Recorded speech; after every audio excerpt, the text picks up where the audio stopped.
क्या हुआ जब अयोध्या की सरयू नदी के ऊपर एक लड़की अचानक दौड़ने लगी। यह चमत्कार देखकर वहां खड़े हजारों लोग आश्चर्यचकित हो गए। जी हां दोस्तों, आपने बिल्कुल सत्य सुना।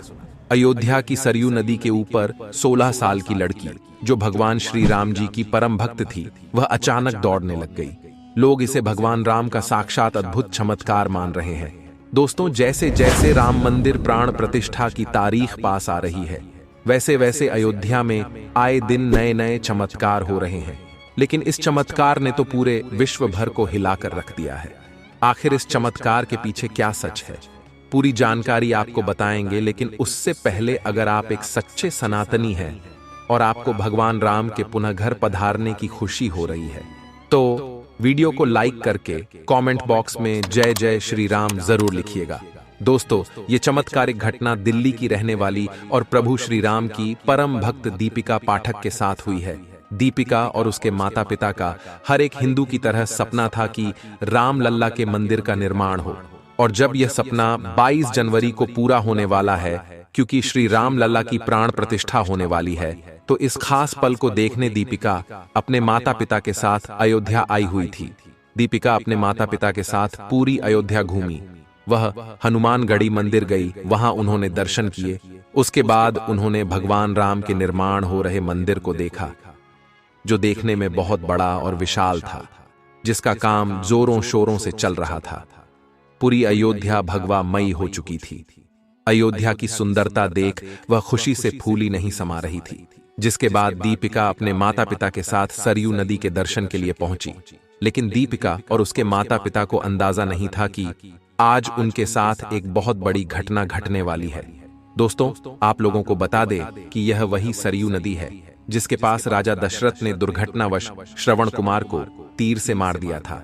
दोस्तों, पूरी रामायण सरयू नदी से ही शुरू हुई थी और सरयू नदी से खत्म भी हुई।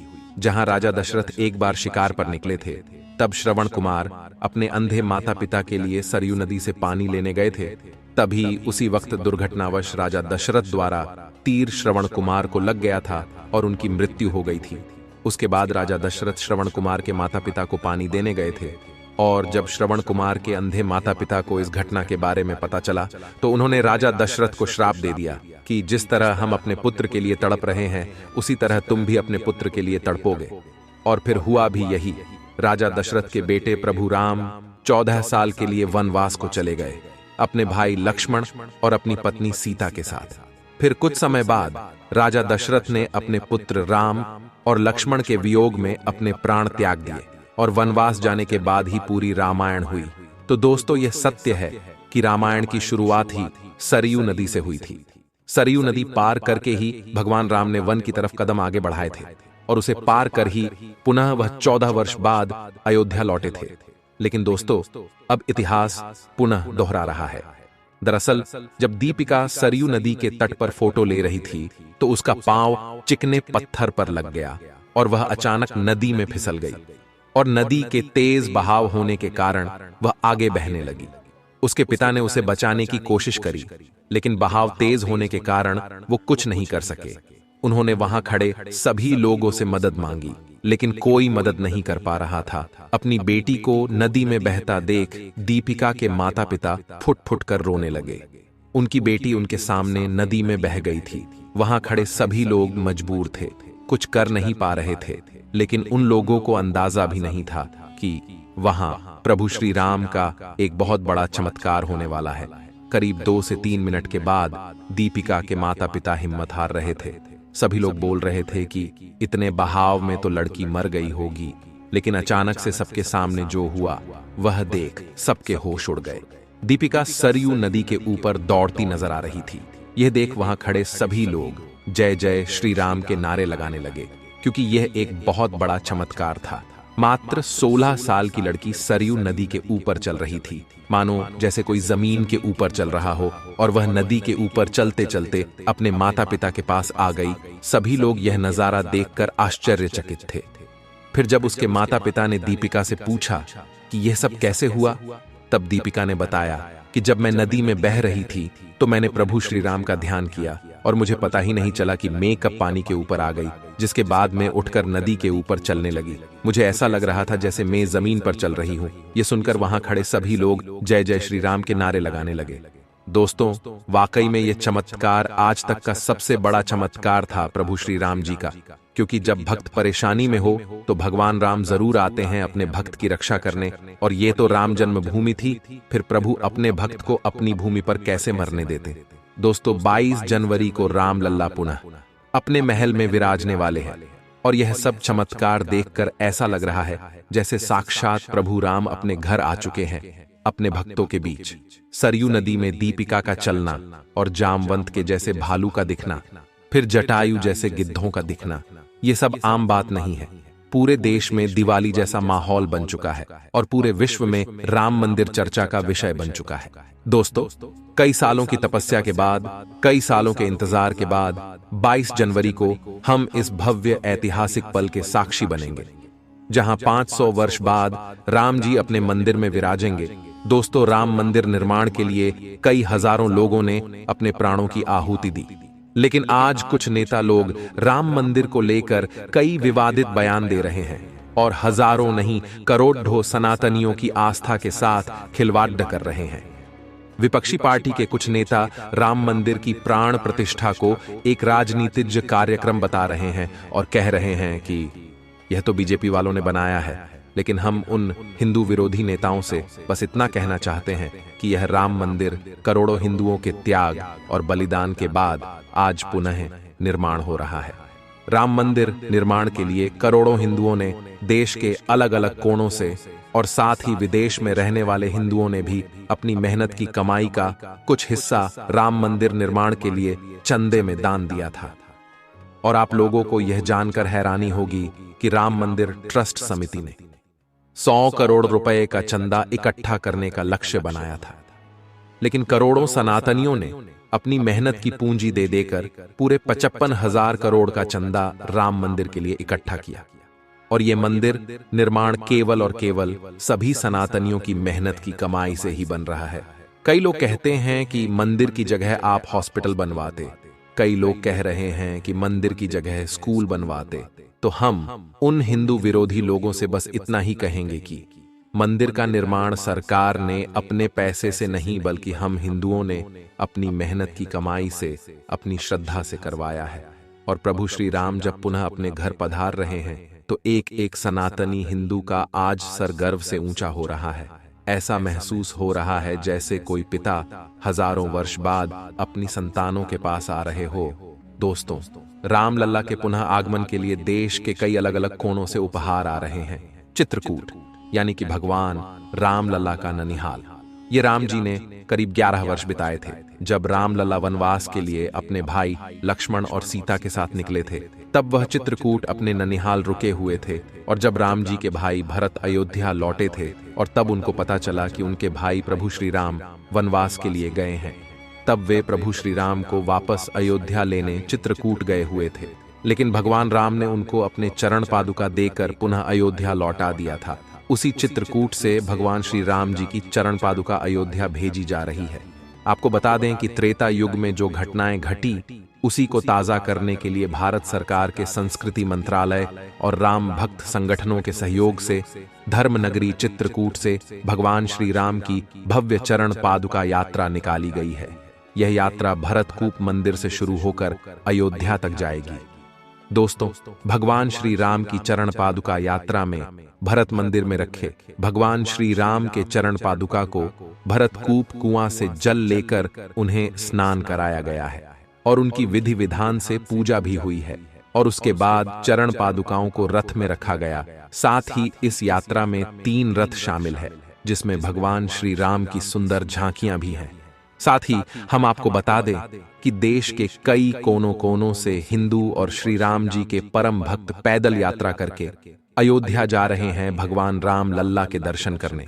तो कुछ लोग साइकिल से यात्रा कर रहे हैं, वहीं कुछ लोग बैलगाड़ी से हजारों किलोमीटर की यात्रा कर रहे हैं, तो वहीं कुछ श्री राम जी के खास परम भक्त घुटनों से चल चल कर अयोध्या धाम पहुंच रहे हैं। मैं आ रहा हूं प्रभु आपसे मिलने अयोध्या धाम। जय सिया राम, जय जय सिया राम। साथ ही कुछ ऐसी चमत्कारिक घटनाएं भी देखने को मिल रही हैं कि मथुरा से हजारों संख्या में बंदर अयोध्या पहुंच रहे हैं भगवान राम लल्ला के स्वागत के लिए। क्योंकि जब राम जी की सेना में वानर थे, तो फिर जब भगवान राम पुनः अयोध्या लौट रहे हैं तो वानर क्यों शामिल नहीं होंगे। दोस्तों, 22 जनवरी को प्राण प्रतिष्ठा के इस खास मौके पर देश और विदेश की कई महान हस्तियों को बुलाया जा रहा है, जिसमें नेता लोगों के साथ साथ फिल्मी सितारे और क्रिकेट जगत के भी महान सितारे देखने को मिलेंगे। अयोध्या में 16 जनवरी से प्राण प्रतिष्ठा के कई सारे कार्यक्रमों की शुरुआत हो चुकी है और यह कार्यक्रम करीब 7 दिनों तक लगातार चलेंगे। लेकिन कई लोगों का और कई विपक्षी नेताओं का कहना है कि राम मंदिर का निर्माण अभी पूरा नहीं हुआ है और फिर भी मोदी सरकार आने वाले चुनाव को देखते हुए प्राण प्रतिष्ठा का कार्यक्रम पहले करवा रही है, जिससे उनको आने वाले चुनाव में बहुत मदद मिलेगी। लेकिन आप लोगों को हम बता दें कि भारत में कई ऐसे मंदिर हैं जिनका कार्य सालों तक चलता रहता है। मंदिर निर्माण का कार्य कभी भी रुकता नहीं है, लेकिन अगर मंदिर का गर्भगृह पूरी तरह से निर्मित हो चुका हो तो वहां पर भगवान की प्राण प्रतिष्ठा की जा सकती है, क्योंकि भगवान के लिए उनका घर केवल और केवल गर्भगृह होता है। और आप लोगों को बता दे कि राम मंदिर निर्माण का कार्य लगभग पूरा हो चुका है, लेकिन उसका विशाल रूप कई सालों तक, कई पीढ़ियों तक वह बनता ही रहेगा। दोस्तों, हिंदू विरोधी लोग राम मंदिर को लेकर आए दिन नए नए विवादों को छेड़ रहे हैं, जिसमें एक विपक्षी पार्टी के नेता ने दावा किया है कि राम मंदिर राम लल्ला की जन्मभूमि से करीब 4 किलोमीटर दूर बन रहा है। यानी कि जिस स्थान पर बाबरी मस्जिद को ढाया गया था, जहां राम जी की मूर्ति प्रकट हुई थी, उस स्थान से करीब 4 किलोमीटर दूर मंदिर बन रहा है। तो इस बात को लेकर आखिर कितनी सच्चाई है, आज वह भी हम आपको बता देते हैं। दोस्तों, इस बात को लेकर श्री राम जन्मभूमि तीर्थ क्षेत्र मंदिर के ट्रस्ट ने संजय राउत के इस दावे को पूरी तरह गलत बताया है। ट्रस्टी रामेश्वर चौपाल ने कहा है कि जिस स्थल पर 1990 में मैंने मंदिर की पहली ईंट रखी थी, उसी स्थान पर भव्य राम मंदिर का सिंहद्वार बना है। वही मंदिर के प्रधान पुजारी आचार्य सत्येंद्र दास का कहना है, 1992 से मैं उसी स्थल पर गर्भगृह में पूजा करता रहा हूं। राम लल्ला टाट के मंदिर में उसी स्थान पर विराजमान रहे जहां विवादित ढांचा के गुंबद रखे गए थे। तो दोस्तों, ये बात सरासर झूठ थी, बल्कि राम मंदिर का निर्माण उसी स्थल पर हो रहा है जहां विवादित ढांचा ध्वस्त करने के बाद रामलला टेंट में 1992 के बाद से रह रहे थे। और जब 2019 में सुप्रीम कोर्ट का फैसला आया था और उसके बाद भव्य मंदिर निर्माण का काम शुरू हुआ था, तो टाट के मंदिर से रामलला को फाइबर के मंदिर में स्थापित किया गया और वहां के मुख्यमंत्री योगी जी ने बाकायदा अनुष्ठान करके रामलला को स्थापित किया था। जब टेंट वाले मंदिर में जो गर्भगृह था, उसे चिन्हित करके वहां केसरिया झंडा लगा दिया था और वह झंडा आज भी लगा हुआ है और उसी जगह मंदिर का निर्माण हुआ है। साथ ही दोस्तों, जहां पूरे भारत में उत्सव का माहौल बन रहा है, वहीं राम मंदिर निर्माण के इस कार्यक्रम का कुछ लोग गलत फायदा भी उठा रहे हैं और अपनी अपनी जेब भरने में लगे हुए हैं। जहां कई ऐसी खबरें आई हुई हैं कि कुछ लोग भगवान श्री राम जी की प्रसाद के नाम पर हजारों लाखों लोगों से ठगी कर रहे हैं। इंटरनेट और ऑनलाइन कई लोगों ने राम लल्ला की प्रसादी का झूठा वितरण शुरू कर दिया है और हम आप लोगों को यही बताना चाहते हैं कि यह सरासर झूठ है।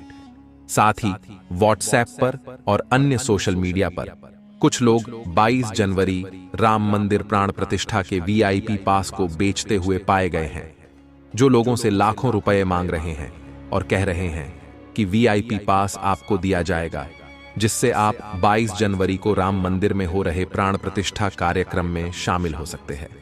आपको बता दें कि यह पास सरासर नकली होते हैं और हजारों लोगों से लाखों रुपए भी ठग लिए गए हैं। तो हम भी आप लोगों से यही कहना चाहते हैं कि कोई भी राम मंदिर को लेकर एक भी रुपया किसी को ना दें, जब तक सरकार खुद आगे रहकर इसके बारे में जानकारी न दे। आपको बता दें कि 9 नवंबर 2019 को सुप्रीम कोर्ट ने अयोध्या को राम लल्ला का जन्म स्थान मानते हुए पूरी जमीन राम लल्ला को सौंपने का फैसला किया था, जिसके बाद 3 महीने के अंदर ही मंदिर निर्माण के लिए ट्रस्ट बनाया गया और मस्जिद के लिए भी अलग से 5 एकड़ भूमि देने को कहा गया था। तो इसके बाद मुस्लिमों को करीब 5 एकड़ जमीन मस्जिद निर्माण के लिए अयोध्या में ही दूर दी गई है। दोस्तों, 22 जनवरी की तैयारियां खूब जोरों शोरों से देश में हो रही है, जहां पटाखों की बिक्री में जबरदस्त उछाल आया हुआ है। जो पटाखा 100 रुपए का पहले मिलता था, आज वह लगभग 150 से 200 रुपए में मिल रहा है। साथ ही भगवा झंडों की पूरे देश में कमी हो चुकी है, इतने भगवा झंडे आज बिक रहे हैं। और करीब 16 जनवरी के बाद से ही फूलों का व्यापार भी बहुत जोरों शोरों से हो रहा है और फूलों की कीमतें भी बहुत ज्यादा बढ़ गई हैं। हम आप लोगों से भी विनती करते हैं कि 22 जनवरी के दिन आप भी अपने घर को दिवाली की ही तरह सजाएं।